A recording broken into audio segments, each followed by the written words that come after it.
News TV Quick Response Team ngayon dito sa PICC kung saan po dito po nagko-convene ang National Board of Canvassers para bilangin po ang boto ng mga senador, mga pang-national position.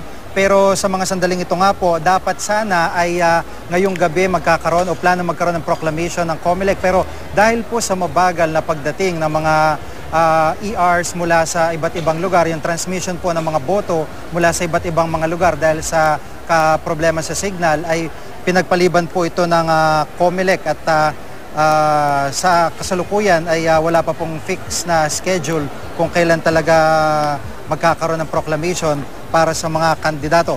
Samantala, narito naman po ang bilang ng mga nangunguna sa senatorial race batay po sa partial at unofficial tally mula sa datos ng COMELEC ngayong 5:05 ng hapon. Nangunguna pa rin po sa listahan si Grace po na nakakuha po ng 14,707,398 na boto. Pangalawa si Legarda, 13,462,6 votes. Pangatlo si Cayetano, 12,726,872 na boto. Pang-apat si Escudero, 12,707,955.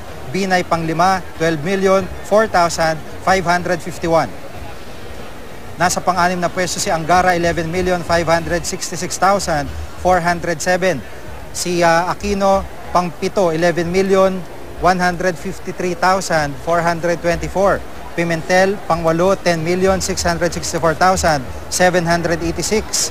Trillanes, pang-siyam, 10,244,773 votes. Villar, pang-sampu, 9,982,472.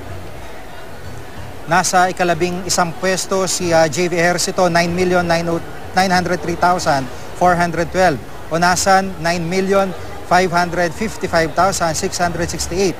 Gordon, pang-labing tatlo, 9,117,898.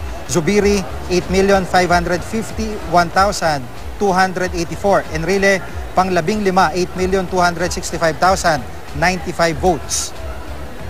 Samantala, nasa ikalabing-anim na pwesto po si Ramon Magsaysay Jr., 8,243,030 votes. Ontiveros, 8,002,105 votes. Hagedorn, 6,164,716. Villanueva, 5,033,791. At pang-20 si Madrigal, 4,877,056 votes.